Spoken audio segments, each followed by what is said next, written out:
All right, hold up. We're jumping back in time. The scene shifts to a big fancy building, a full 3 years before the festival disaster. We're in a lecture hall for new heroes. A guy with glasses is explaining a super important piece of tech, the perception jamming filter. He explains that it basically makes anyone who sees a hero's face get temporary face blindness, so they can't recognize them. The lecturer gets real serious, yelling that revealing a hero's identity is the dumbest thing you can do. It's not just your career on the line, it's your whole life. And who's in the audience taking this to heart? A young, determined Stardust, promising to remember. Bam! We're back in the present. The festival is in chaos. Our girl Stardust is panicking because the hero headquarters and the filter machine are too far away. She's stuck. Stardust has a crisis of conscience. She clenches her fist, wondering if she became a hero just to run away when things get tough. She decides, hell no, and is about to jump into the fight, identity be damned. But just as she's about to make the biggest mistake of her life, a new voice cuts through the noise. It's our boy Egostic, standing on a speaker with a mic. He calls out Crockface, telling the Gator he's making a mess in his territory. The crowd and the online chat go absolutely nuts. With a terrifying smile, Egostic looks down at the other villain and declares that he is now so dead. The man has an entrance, you gotta give him that. Internally, Egostic is freaking out. He knows from the original story that this is the exact moment Stardust reveals her face, which sends her down a dark path. He yells in his head that a hero's normal life is everything, and he won't let this Gator ruin it for her. Meanwhile, Crockface, who is apparently Stardust's #1 fanboy, gets mad that Egostic is the one always flirting with her, and charges. The fight is on. Crockface smashes up the place, but Egostic is just too fast for him. Our boy starts teleporting all over the place, dodging attacks like a pro. Crockface yells at him to fight head-on, but Egostic just smirks and says he's a villain, and trickery is what villains do. Egostic realizes he needs to clear up why he's here before everyone starts shipping him and Stardust even harder. He pauses the fight to ask the Gator a question. He yells at Crockface, asking why he attacked him. The Gator's logic is absolutely wild. He says Stardust is his prey, and since Egostic is also sniffing around her, that makes them enemies. Egostic is just baffled by this nonsense, while Crockface points out that Egostic was the one who said he'd kill him first. Crockface literally quotes Egostic's epic entrance line back at him.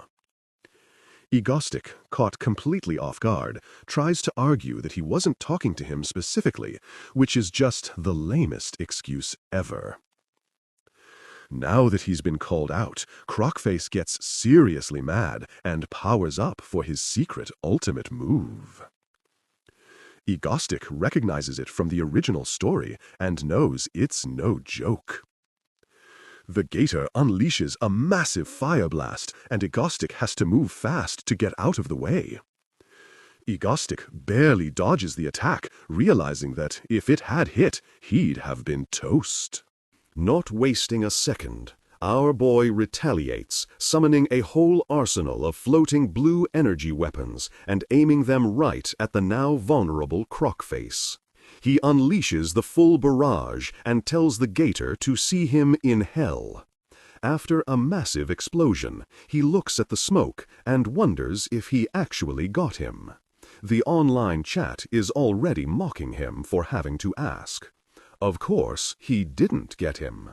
Crockface emerges from the smoke, bragging that mere bullets can't hurt him. But Egostic just smirks, revealing that was the plan all along. He just needed the Gator to let his guard down. Egostic monologues that in the original story, Stardust nearly destroyed herself trying to get through the villain's tough hide. He tells Crockface that he came prepared, having planned for this exact weakness. With another devastating series of attacks, Egostic finally takes the Fanboy villain down for good. The chat goes wild, spamming Mangostic and joking that he should just become a hero already. After the fight, Egostic is completely exhausted. He used way too much energy and can barely stand. He quickly gets on his phone to tell his live stream audience that he only showed up because he hates the Gator personally, trying desperately to shut down any rumors that he did it for Stardust. Just then, Stardust, now fully transformed, lands on the scene. She sees the defeated Crocodile Man and asks Egostic if he was the one who took him down. Egostic confirms it. When Stardust asks why he intervened, he gives the most ridiculous reason. He says it was because the Gator wouldn't shut up about them being lovey-dovey and it was pissing him off. Stardust is left completely speechless. Before teleporting away, Egostic gives Stardust a stern warning. He tells her to never, ever think about revealing her identity to the public because it will turn her life into a living hell. With that, he signs off his stream, waves goodbye, and vanishes, leaving Stardust with more questions than answers. The scene cuts to Egostic's secret base. He teleports into a hallway and immediately collapses from sheer exhaustion, clearly injured from the fight. His two crew members, the white-haired Seo-eun and the brown-haired Soo-bin, see him fall and rush to his side, screaming his real name, Dain. We cut back to the now quiet festival grounds. Stardust is alone, holding a broken piece of Egostic's mask. She's completely stunned, wondering how he knew exactly what she had been thinking. The chapter ends with her questioning who the villain Egostic truly is. Back at her place, our girl Stardust is sitting at her computer, just staring blankly at the screen after the whole festival fiasco. She starts doom-scrolling and finds Egostic's official fan cafe, which is absolutely blowing up. People are calling him Mangostic and basically worshipping him, saying he's better than most heroes. Stardust is just clutching her head in pure agony. She then clicks over to a hero fan forum, where one sane person is asking where the heroes were. But then some troll replies that it'll be amazing if villains like Mangostic keep showing up.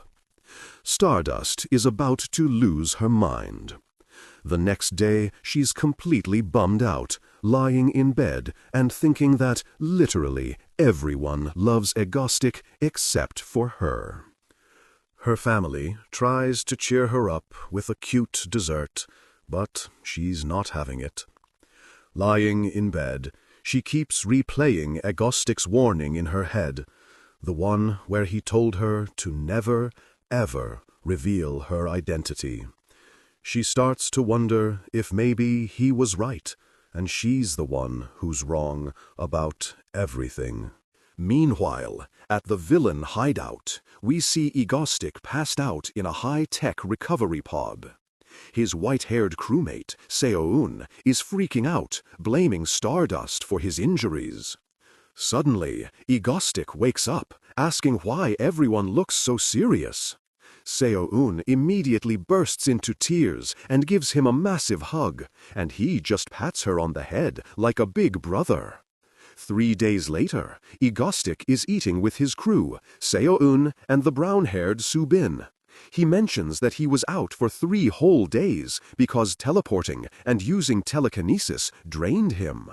He then teases Seo-eun for crying over him, saying their gaming sessions must have paid off. Soo-bin gets serious and asks him why he jumped in like that, pointing out that he looked more like a hero than a villain. Seo-eun agrees, saying it was awesome, but that he's all talk about being a bad guy. Egostic explains that if he hadn't stepped in, Stardust would have had to reveal her face. He tells them that's a death sentence for a hero, because every villain with a grudge would come after her and her family.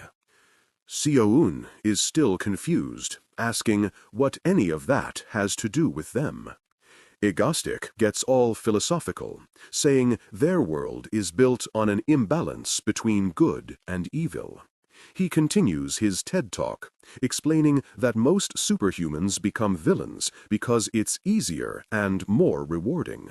He points out that Korea only has 3 A-rank heroes, including Stardust, but tons of A-rank villains. Seo-eun sarcastically asks if he's going to be a dark hero now and wipe out all the villains. She then gets right to the point, accusing him of doing it all because he has a crush on Stardust. Egostic gets flustered and tells her to be nicer. Seeing the tension, Seo-bin cleverly changes the subject, reminding Seo-eun to tell Egostic their idea. Seo-eun gets super excited and proposes they all go on a summer trip to the beach. Egostic thinks it sounds like a great idea. Seo-eun is ecstatic, but Egostic adds a condition. They have to pull off one more terror attack before they go. He says he needs to lower his popularity and toughen up Stardust for future fights. Seo-eun pouts, but makes him promise the trip is still on. With the promise secured, Seo-eun is hyped and runs off to start packing, immediately leaving Egostic and Seo-bin at the table. The scene shifts to their planning room. Egostic, standing in front of a whiteboard, says he has tons of ideas. Since his last 2 attacks were on land, Seo-eun suggests they do something involving water or the sky. A light bulb goes off in Egostic's head. He dramatically declares that the God of Terror is blessing him with an idea. Seo-bin asks what the plan is. Egostic, with a crazy look in his eye, reveals his vision: a lone plane crashing into the sea. He and Seo-eun share a moment of maniacal laughter while Seo-bin looks on. The scene changes to a passenger plane flying high in the sky. Inside, Egostic, Seo-eun, and Seo-bin are sitting among the other passengers, looking like they're on a normal vacation. Suddenly, the screens on the plane flicker on, showing the Ego Live logo. Egostic's voice booms through the cabin, welcoming everyone to his quiz show. He cheerfully announces that the show is taking place at 25,000 feet. He then drops the bombshell. He has planted a bomb on the plane. We see a close-up of the bomb wired into the plane's systems as the pilots in the cockpit look on in horror. With a final dramatic flourish, Egostic announces, "Let the games begin." The plane immediately lurches violently, sending the terrified passengers flying in their seats. Back on the ground, the scene cuts to the Hero Association building. Stardust, now in her hero costume, bursts in, demanding to know how long the attack has been going on. She crashes a meeting with the association president, who tells her that even if she goes, she might not be able to do anything. Stardust yells back that they have to at least try. The president calmly says he never told her not to try. Just then, another A-rank hero, a sleepy-looking guy named Shadow Walker, phases through the wall, complaining about the daytime. Stardust recognizes him immediately. Shadow Walker says he'll teleport her to the airport, but won't fight because he's too tired. The president tells Stardust not to overdo it, and she promises she'll be careful. Stardust thanks Shadow Walker, who is already recoiling from the sunlight in the stairwell. With no time to waste, she blasts off, charging towards the crisis. She lands on a rooftop overlooking the airport, her face a mask of shock and horror at what she sees. In the sky, the airplane is now a massive fireball, plummeting towards the sea and the city below. Stardust stares at the impossible situation, wondering how in the world she's supposed to stop it. All right, so we're jumping back in time. The screen says X years ago, and we see this absolute unit of a villain, Needle 1000, standing on a stage with his whole crew, yelling about how he's going to take over Korea. But then, a new challenger appears. It's our sleepy hero from the last chapter, Shadow Walker, looking way younger and way less tired. He's like, yeah, I'm gonna have to disagree with you on that one. Needle 1000 and his goons are completely shook, wondering how this random dude just appeared. Shadow Walker just stands there, cool as a cucumber, and says, "I'm a hero," before calling them all monsters. The absolute confidence on this guy. Needle 1000, who I'm just gonna call Spiky Boy from now on, gets all up in his face, asking if he even knows whose turf he's on. His goblin-looking sidekick is just confused about how Shadow Walker even got past their security. Spiky Boy is not having it. He powers up and screams that this is the domain of Needle 1000, launching a massive attack. You can tell this guy has a serious ego problem. But poof, Shadow Walker just vanishes. He's gone. Spiky Boy is left standing there, looking like an idiot, yelling, "Where'd he go?" while his whole crew looks around completely lost. Next thing you know, Shadow Walker is zipping around in the shadows, taking out the henchmen one by one. They're getting absolutely folded. Spiky Boy realizes this isn't some C-rank hero and tells his remaining goons to stay sharp because this kid is the real deal. Spiky Boy gets absolutely furious, screaming at this arrogant little brat. The overall vocal directives: maintain a low, calm, steady, and grounded baseline.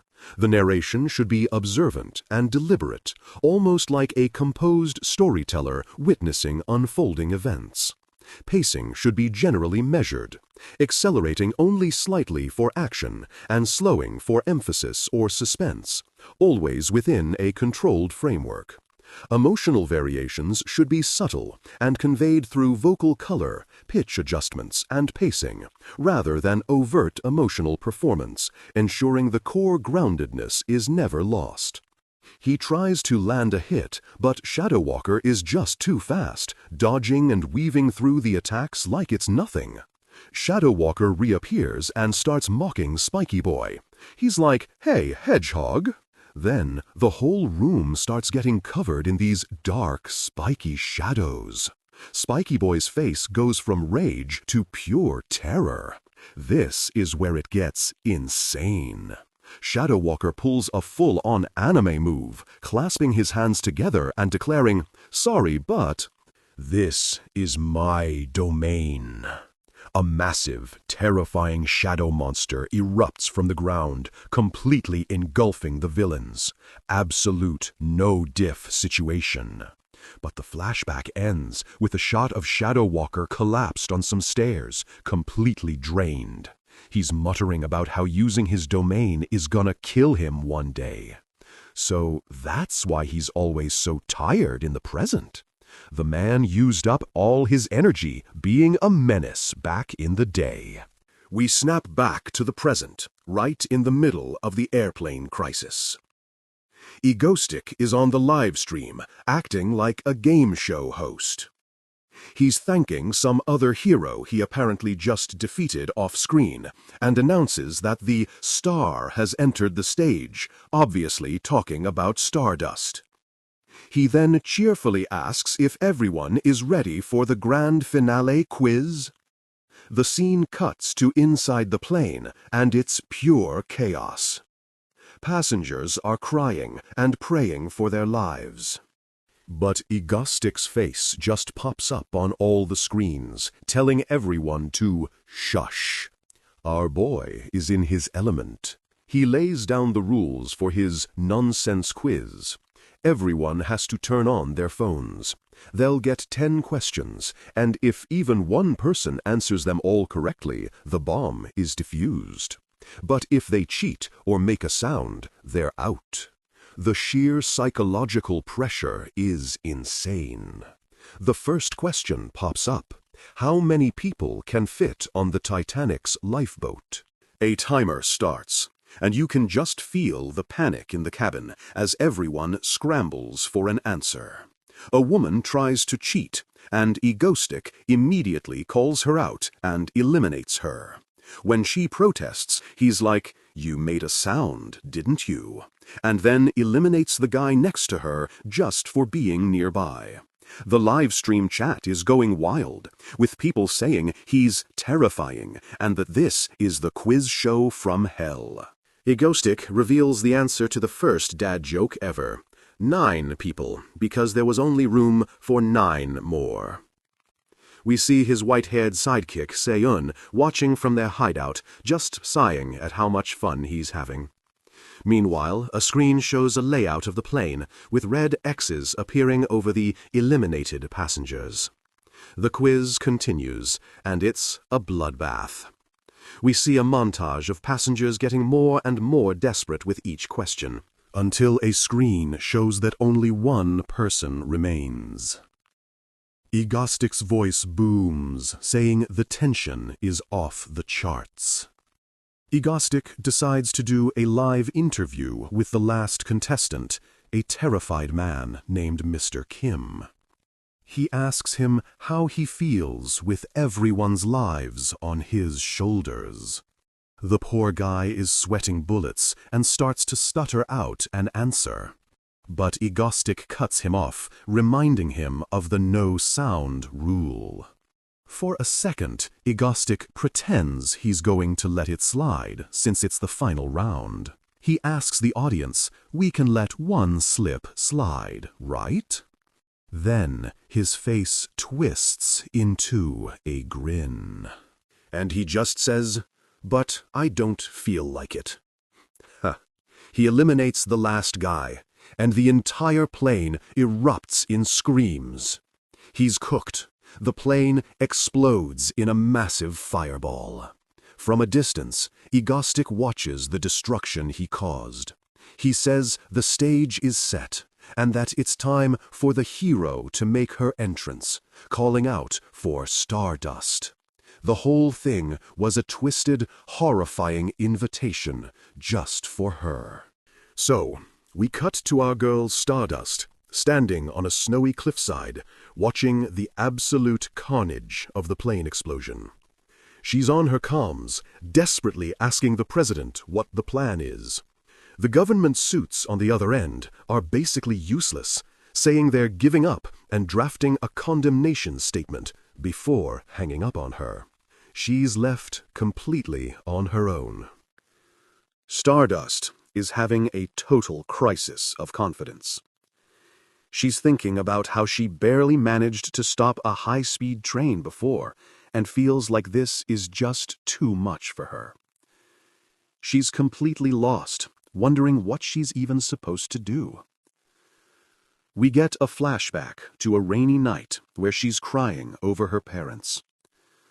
The raw grief turns into pure rage as she thinks to herself that she's going to kill the bastard responsible. This is clearly a core memory for her. Back in the present, she's still spiraling, feeling that same old helplessness. She thinks that no matter what she does, she can't save anyone. The despair is real. Just as she's about to completely break down, a voice crackles through her earpiece.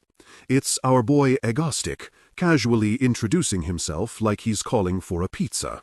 The scene zips over to Egostic's high-tech villain lair. He's chilling, telling his white-haired sidekick, Seo-eun, that remote terrorism is way easier than he thought. Seo-eun interrupts him, trying to get his attention.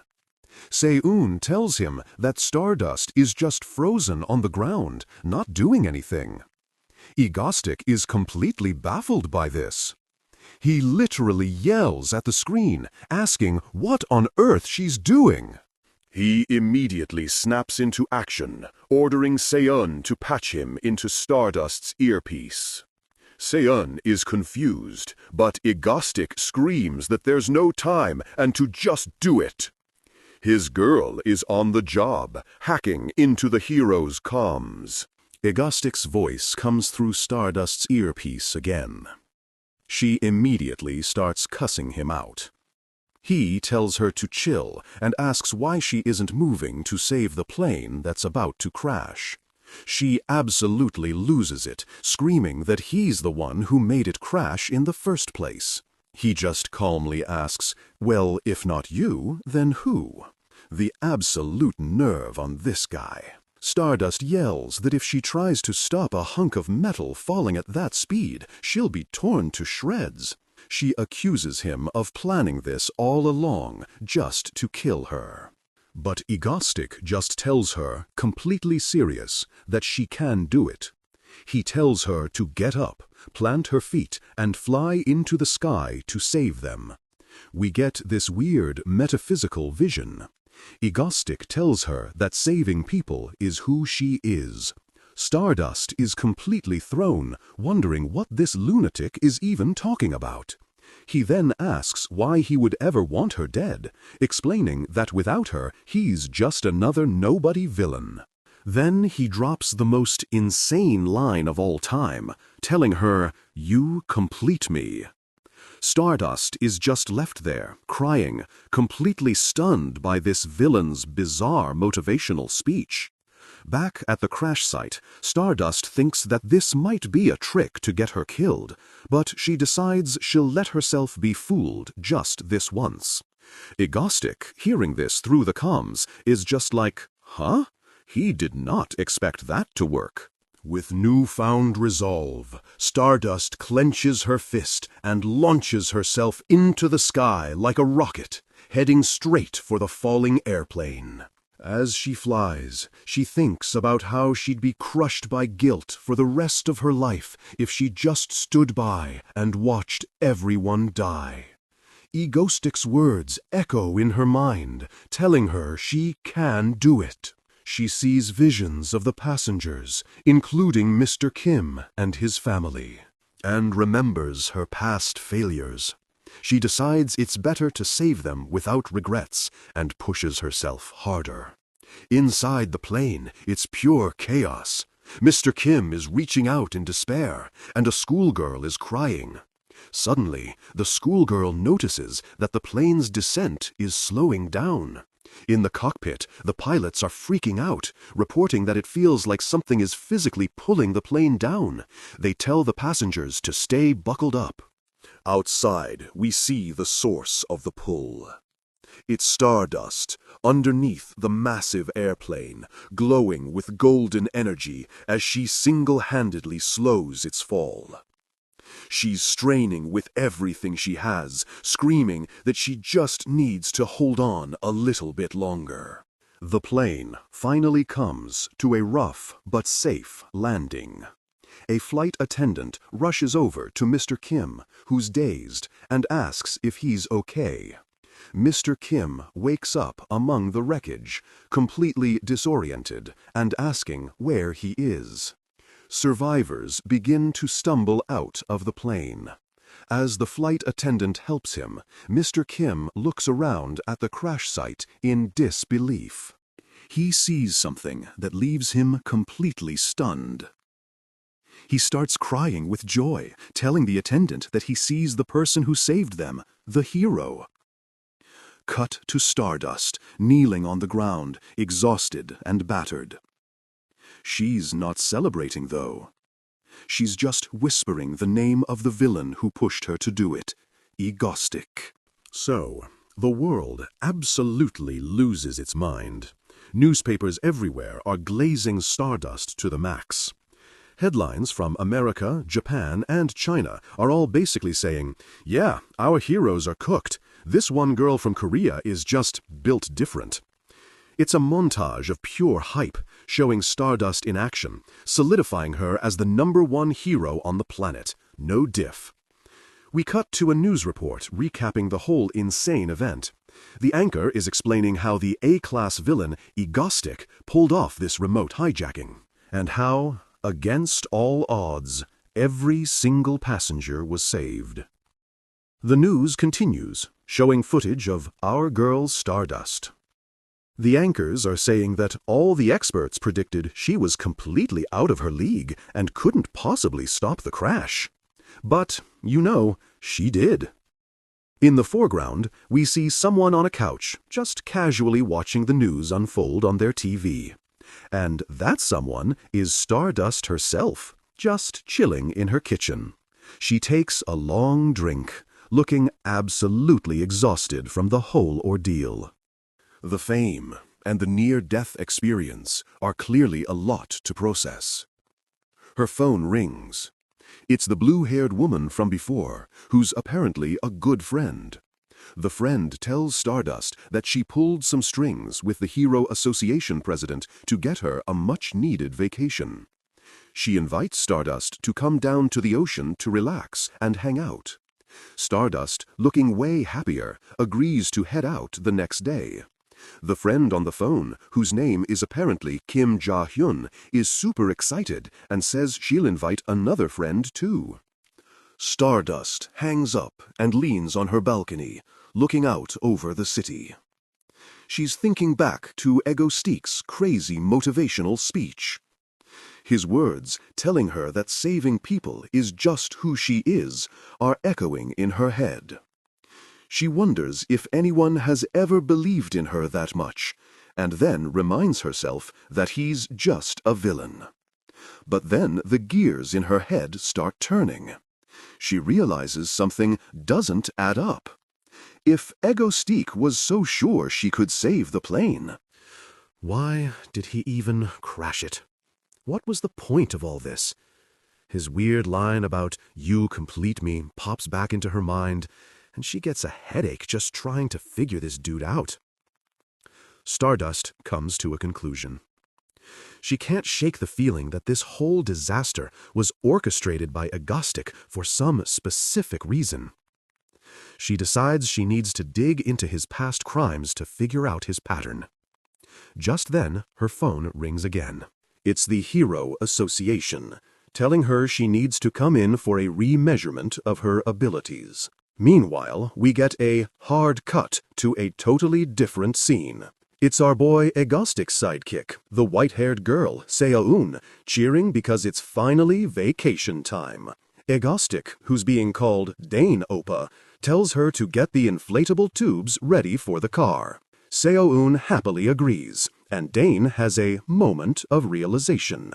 He thinks to himself that this is the first real vacation he's had since he came to this world, which is a wild thing to just drop casually. But his plans to enjoy it immediately hit a snag. They're stuck in a massive traffic jam on the highway. Dain is freaking out, wondering what the hell is going on. To make things 1,000,000 times worse, the car's air conditioner breaks, in the middle of a heat wave, in a traffic jam. The brown-haired woman, Seo-eun, is melting, and Seo-eun asks Dain if he can just teleport the whole car. He tells her that would instantly kill him, and that they'll just have to pull over at a rest stop. Seo-eun starts complaining that they should have just taken the train. Dain says they couldn't because of all the luggage. She asks what's in the luggage anyway, thinking it's just vacation supplies. He opens a case to reveal it's packed with a handgun and a ton of ammo. Dain just smiles and says, "You never know what might happen." Seo-eun is absolutely losing it, screaming about what kind of messed up vacation this is, while Dain tries to calm her down and tells her to please put the gun away. They finally make it to the beach. Seo-eun is immediately back to her cheerful self, running toward the ocean like a happy kid. Dain watches her and thinks she really is just a child sometimes. The brown-haired woman, Seo-eun, offers Dain a drink. He thanks her, and they sit down to relax under a beach umbrella. Seo-eun gets a little serious and tells Dain she's really grateful for everything he's done for her, for saving her in the past and for treating her so well. Dain gets all flustered and says he should be the one thanking her for taking care of the house and for her amazing cooking, giving her a big thumbs up.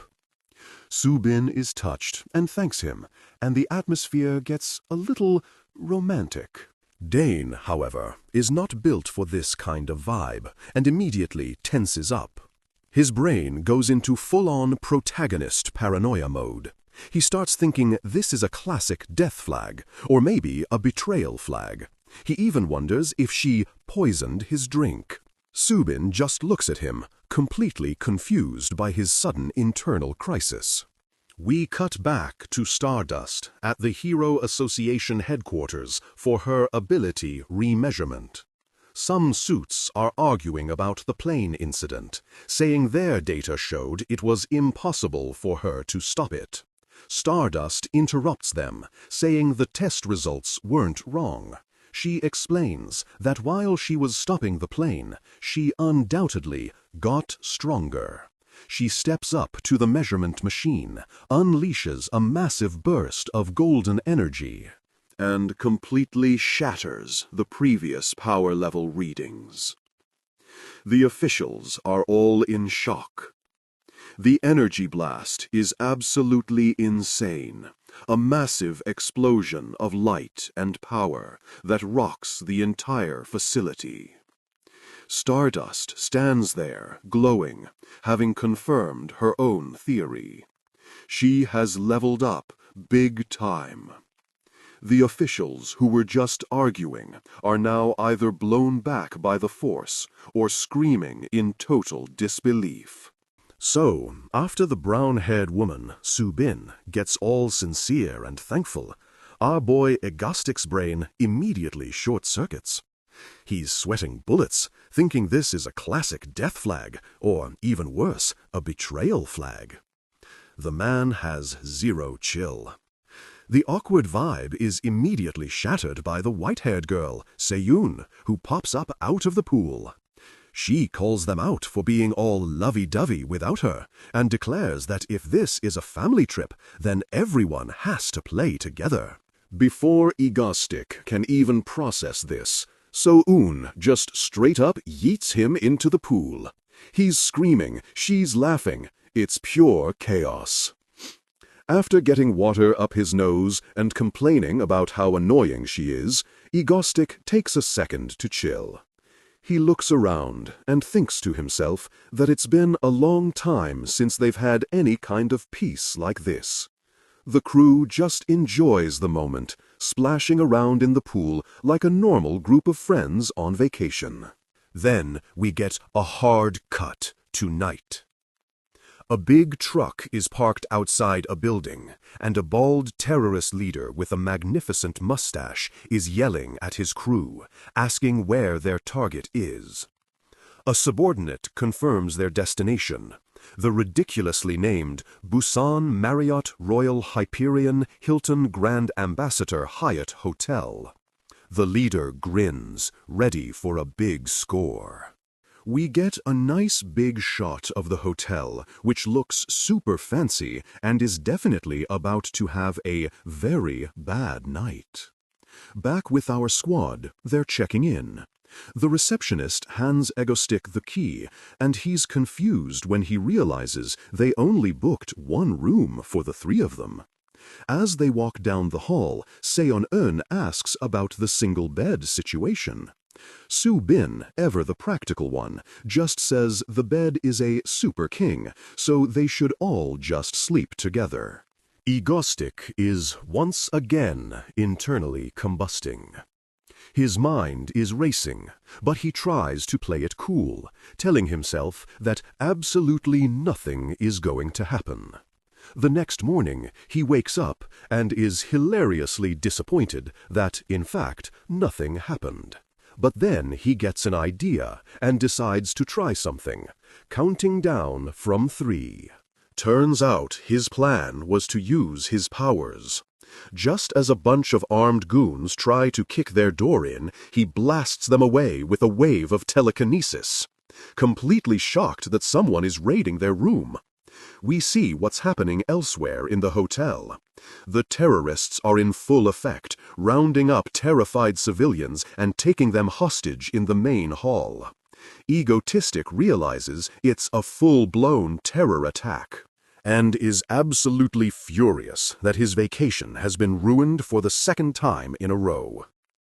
He has a moment of clarity, wondering why they'd attack when a local A-rank hero is nearby, but a quick phone search shows that hero was found collapsed. He realizes they're on their own. Seo-eun wakes up, completely unfazed, and asks if it's another terror attack. Egostic confirms and tells her to get ready.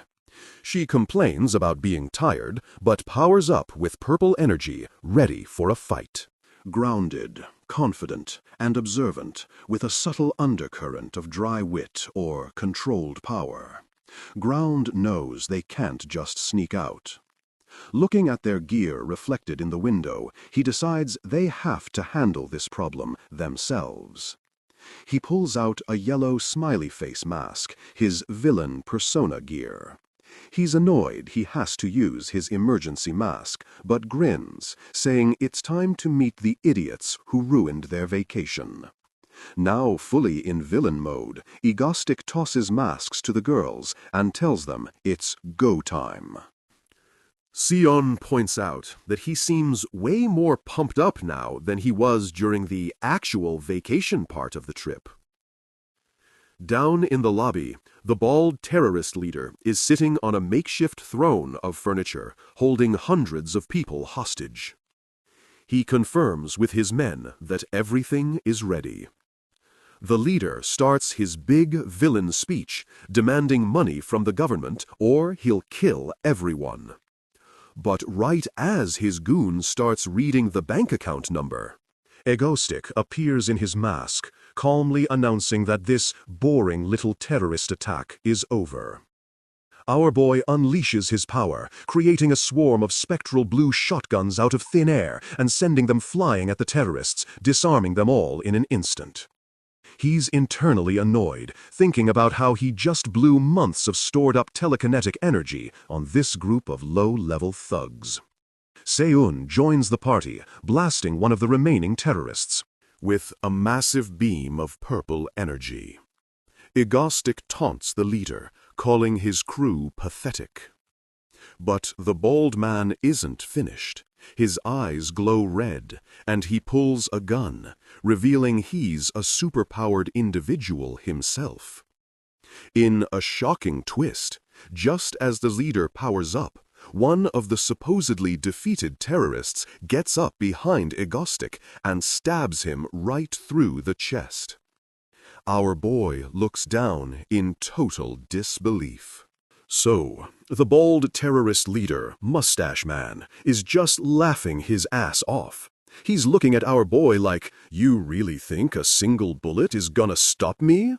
The confidence is off the charts, but my man doesn't know who he's messing with.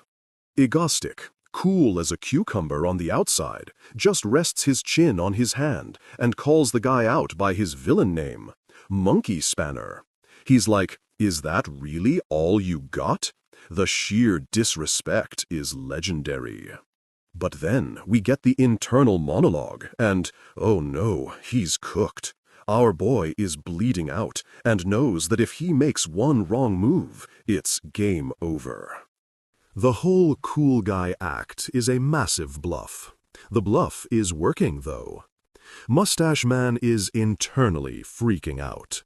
He thought this would be an easy job since the local A-rank hero, Shadow Walker, was supposedly out of commission. He immediately realizes this masked dude has to be the infamous Egostic and starts sweating, thinking he was on some kind of villain hit list. Egostic keeps the pressure on, telling the guy he ruined his vacation and to just get lost.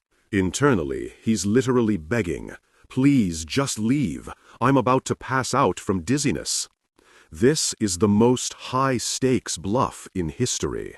Mustache Man has a whole villain flashback montage, remembering his past L's and his dream of becoming the King of Korea.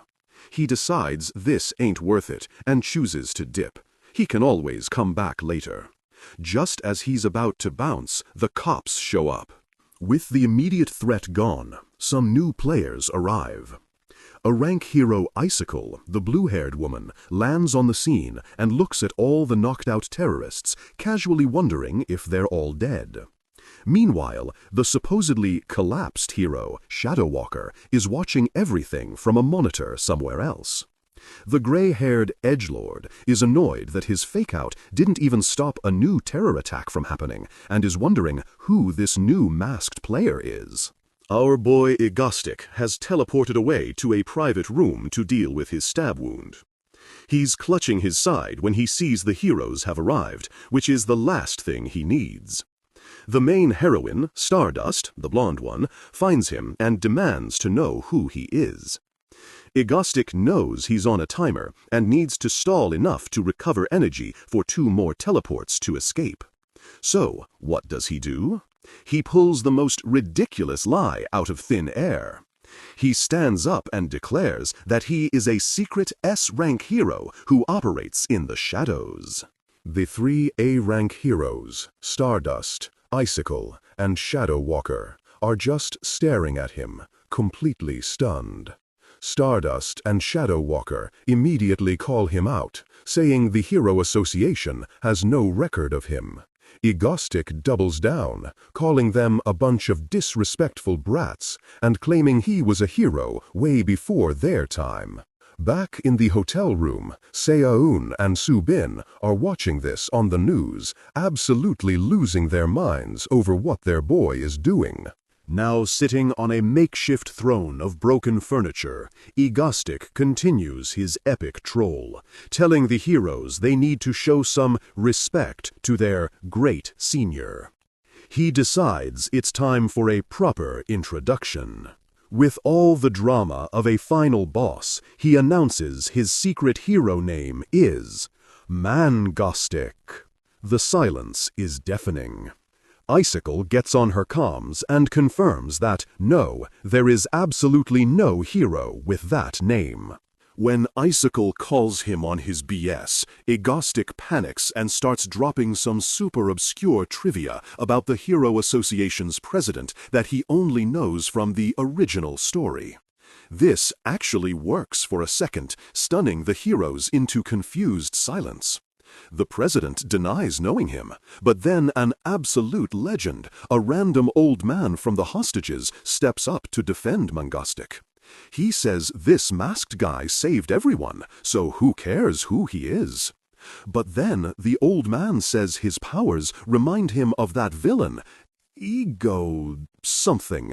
Stardust's eyes go wide. The old man just accidentally blew his cover.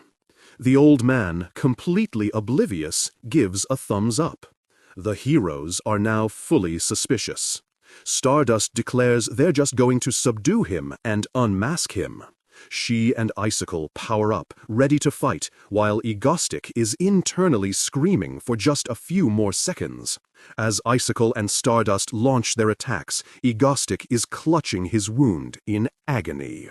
He starts a desperate mental countdown, trying to gather just enough energy to get out of there. Stardust lunges forward for a knockout blow. Just as her fist is about to connect, Egostic's countdown hits 0. He screams, "Move!" in his head and manages to teleport away at the very last second, leaving the heroes punching at empty air. So, right after our boy Egostic teleports, the scene is pure chaos. The blonde heroine, Stardust, is in the middle of throwing a haymaker, but she just punches empty air. She and the blue-haired Ice Queen, Icicle, are left looking completely stunned. The two heroines are just frozen, staring at the spot where the self-proclaimed Mangostic used to be, trying to process the absolute troll move he just pulled.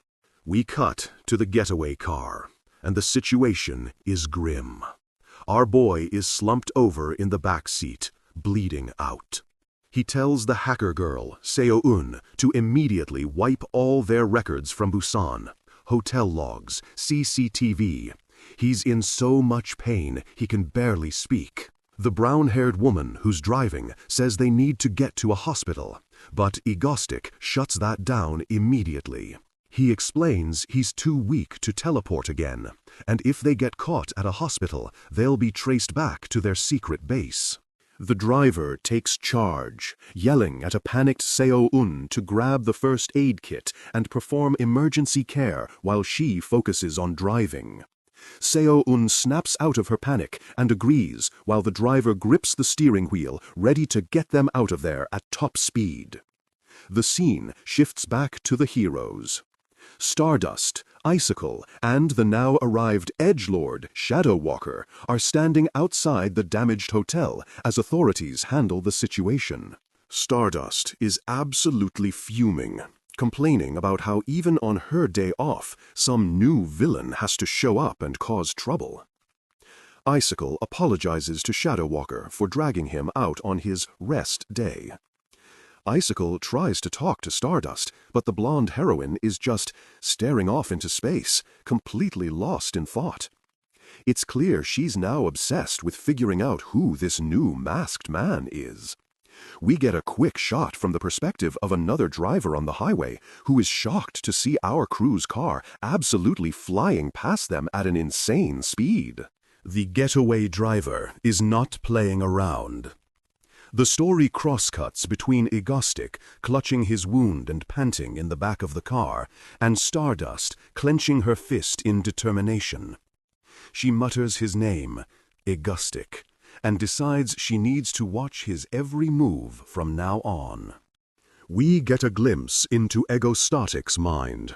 He's having a flashback to the original story he knows, remembering how an endless cycle of villains tormented Stardust and drove her to a point of absolute despair. This is his whole motivation, preventing that dark future. The setting changes to their high-tech hideout, Ego Base. Egostic is unconscious inside a futuristic healing pod. Seo-eun is sitting nearby, too worried to eat, while the brown-haired woman tries to convince her she needs to keep her strength up. Egostic finally wakes up just in time to see Seo-eun forcing herself to eat while sobbing. He weakly jokes that she's still got an appetite, then immediately complains that he feels like he's dying. Overcome with relief and stress, Seo-eun rushes to his bedside. Egostic, trying to sit up too fast, immediately regrets it and falls out of the bed in a heap of pain. The perspective shifts back to Stardust in her office. She's looking at a news article, questioning if Egostic's attacks, which have 0 casualties, can even be called terrorism? She's deep in thought, analyzing his patterns. Her mind flashes back to the airplane incident. She realizes that if Egostic's phone hadn't conveniently rung, distracting him and allowing her to step in, she might not have been able to stop the disaster. It's almost like he knew her powers would get a boost at that exact moment. She tries to dismiss it as a coincidence, but she can't shake the feeling. One thing is certain in her mind: Egostic has gotten significantly stronger since his debut. Stardust reviews files on the villains Egostic has previously killed. She notices a disturbing pattern. Every single one of them had powers that could have eventually caused a massive, world-ending disaster. She comes to a chilling conclusion. He's not just a random villain. He's operating with some kind of future knowledge. She feels in her gut that he's planning something enormous, and she's determined to figure it out. Back at Ego Base, the crew is watching the news. The internet is going wild with conspiracy theories that Mangostic was a secret S-rank hero who had a falling out with the Hero Association. Later, the brown-haired woman tells a still worried Seo-eun to give Dain some space, sensing he's under a lot of pressure. Seo-eun can't hold it in anymore and confronts Dain directly.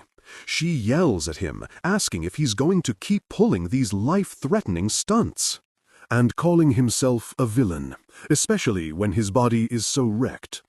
After a moment of silence, Dain looks at his two concerned teammates and makes a decision. He announces that he's going to take a break for about 3 months. The girls are overjoyed, thinking he's finally going to rest. Dain plays along, saying he'll go underground and let the public's interest cool off. Internally, however, he reveals his true plan. He needs this time to recruit a new, crucial member for their team. In his mind, Dain pictures his target, the only person with healing abilities from the original story. He knows that if he doesn't get to this person soon, they are destined to become a powerful, balance-breaking villain. His next mission is clear: recruit the future villain before they turn evil.